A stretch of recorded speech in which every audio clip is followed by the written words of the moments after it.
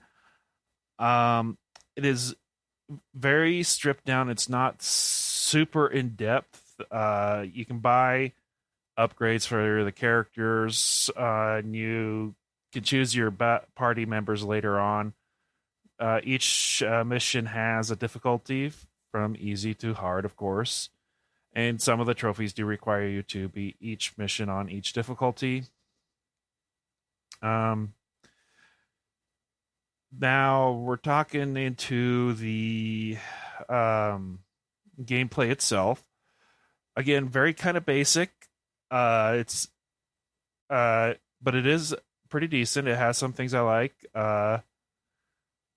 As far as attacks and stuff goes. My one big gripe is, as of now, and I'm 2 hours in, there is no way to actually choose to transform your characters. They do it automatically as part of their move. If they transform at all, Grimlock, for example, stays in dinosaur mode the entire time while in battle. And so there's that. As with all tactical and strategic RPGs, you got your healers, you got your scouts, snipers, brawlers, etc. I haven't gotten too far enough into it to see how everybody's class plays out, but I have a feeling there's not much. There isn't very many characters you can choose from, and I haven't gotten far enough into the game to find out if it's only 3-person squads or higher. So we'll leave it at that. Okay, and finally some gripes as far as how the game has been put together. It's, again, the graphics I think are pretty decent, following the Cybertron aesthetic. The story itself, so far, is okay, but it kind of cringeworthy. It's hard. I have a feeling it's kind of hard to shoehorn the Cybertron adventure story into this game without it sounding cringy, especially how they integrate in how you end up controlling all the Autobots. I'll leave that as a spoiler free because, some people may find that. Finally, for a game that's on, and I played it on PlayStation 4, so it's available on pretty much all the current generation platforms, including iOS and Android. I was playing it on PlayStation 4, and about an hour to an hour and a half in, the game started stuttering and chugging and lagging. For a game that feels this basic, that should not be a problem on the PlayStation 4, especially if you're also releasing it simultaneously along platforms that aren't as powerful, typically iOS, Android, and the Switch. If the game is stuttering with a more higher-end system, comparatively speaking, I can't imagine what it's going to be like on the Switch or mobile. Otherwise, I had fun with the game. I do enjoy it. It's not as in-depth as, let's say, XCOM or the Final Fantasy Tactics, but it's fun, and it's fun enough that I'm going to continue playing it and try to platinum it. So, I mean, the stuttering and stuff like that can be changed and fixed via patches, and hopefully that happens soon. It is a little bit lower budget title, so I would say it is worth the price they are asking, but not for the extras, which I did wait ahead and bought because for some reason it was on sale and it was the same price as the regular edition when I bought it. Otherwise, if you like Transformers and you like strategic tactical battles, this might be a kin of XCOM or Final Fantasy Tactics again, as I comparing these two. Go ahead and give it a go. Just remember that it is a lot more basic than those, but it does have the same.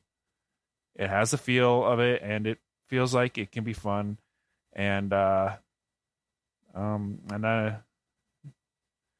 if nothing else, just a fun little jaunt through a story. That's all I have to say. I would say out of a 10, 1 to 10 scale for me, a solid 6.5. There are going to be things that people will play, and if you're one who wants everything perfect, everything tight and battened down, lots of in-depth, great story, it is not going to be for you. If you like Transformers and tactical RPGs like gaming, and you don't mind a few bugs and a cheesy story, give her a go. You may like it. Appreciate you guys giving me a shot at this transmissions, all of you, and we'll catch you on the next time. Bye.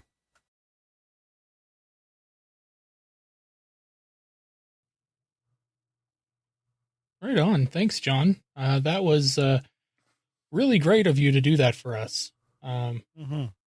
Yeah. I've seen all the trailers for the game, and I've seen the gameplay videos, and it just didn't seem like a game that I was going to be interested in.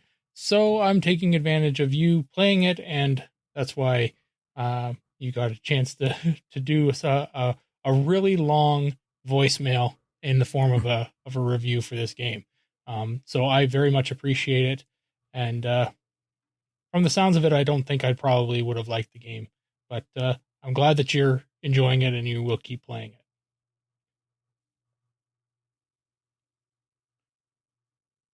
Does it sound like anything you guys would want to try? I don't know. So I'm conflicted because I am a big fan of strategy role-playing games, and shout out to Mr. 4X Levengood for talking about Final Fantasy Tactics, one of my favorite games of all time. So thank you for bringing that up. But I like a lot of depth in those kind of games. I like to be able to customize units and have a lot of control over things. And the fact that it doesn't sound like you get that, and also it's only like 3-person squads. I don't know. I like massive battles. I kind of like I said, more complicated things. So I might steer clear of this. Of course, if it goes on sale somewhere for like maybe $10, I'll download it and give it a shot. I have very poor impulse control when it comes to that kind of stuff. So maybe I'll give it a shot. And also the fact that he said that it has frame rate issues and performance issues, like that shouldn't happen, especially not on a PS4. So that's disappointing, but maybe it'll be a budget title I'll pick up, but it's not something I'm looking to go out and grab right now. And I really appreciate that he did this, because I never know, and you don't know if you can trust regular reviewers or whatnot. It's nice to hear an everyman do it. So thank you, John. Very much appreciated. Yeah, it was great. And I'm not really a big RPG type guy. I've never played Final Fantasy Tactics, so I likely will not be joining this. Plus, it's not available on any system I have at this moment.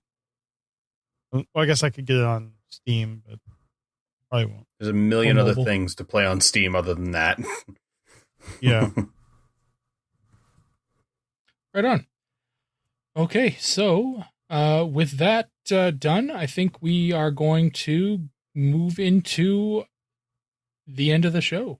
That's it. We don't have any convention news, and we don't have any feedback, but we do have to do our Masterpiece Donatreon shout out, and I think we just did we really just did it. I mean, we talked about John for a good solid 2 minutes there, but we're going to give him a Masterpiece shout out. Hey, John, good for you. John 4X Cleveland, good. You are our sole Masterpiece Donatreon right now, and that's why we talk about you at the end of the show. If you want to join John, become a Masterpiece Donatreon. And with that done, that's going to take us to the end of the show. Dr. Pants, would you like to tell us what you've got in your pants? No, I don't know what I was doing with that one. I mean, I'm just a guest host. Maybe when I've been here for a little bit longer, but like, yeah. How long did your pants go to school to get that doctorate? On me. They are on me right now. Very good. What are your pants working on right now? I'm not going to let this go until I make it work. You know what? I'm just going to go with it. So my pants are working on the Nerdstradamus YouTube channel, which is where you can find my friends and I doing all of our stuff. As I said on Wednesday, we just wrapped up October. We did a bunch of scary video gameplay videos, so you can check that out. On the YouTube channel, it's mostly us playing video games, and every now and then you might see a music video done by my co-host Lambo, with me doing something stupid in the video, because that's what I do. And you can find us on all the social media. We're Nerdstradamus everywhere, except for Twitter. We're Nerdstradamus DL. And if you want, just find me. I am on Twitter at drpants1412. I'm not super active, but I am mostly involved in robot-y things. So, follow me, and we can be friends and talk about robots and stuff. Yay! Or video games. I mean, I like video games a lot, too, so feel free to jump in on that. But, yeah, that's pretty much it. Cool. All right, and Jeremy, where can people find you on the internet? Well, you can find me on Twitter, yakko.org with a 0, YKK0, DOT.org.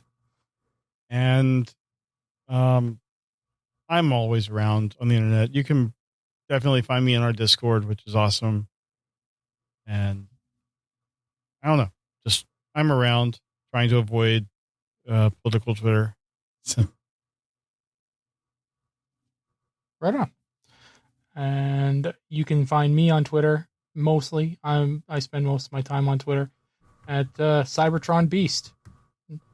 My Cybertronian Beast was too long for Twitter, so I had to shorten it to Cybertron Beast. But yeah, anyway, you can follow the podcast too. It's Transmissions, but no A in the beginning of Transmissions. So also too long. Yeah, TRN.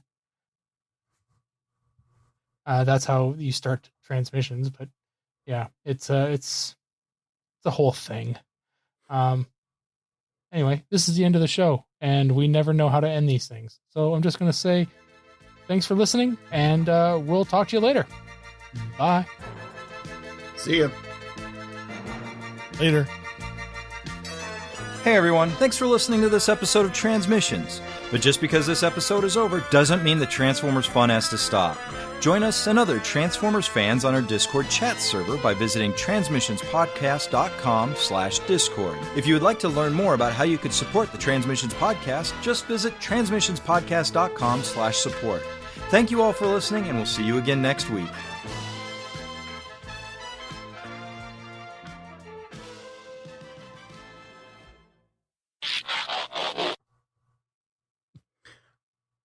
I always do that. The editor will fix that.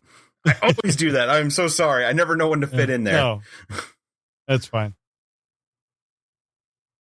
It needs to end with a later anyway. Just to, Daryl's ending, and it needs to be in there. No, that's true. That's true. There always has to be a Let's Talk Transformers. And there always has to be a later. Fair enough.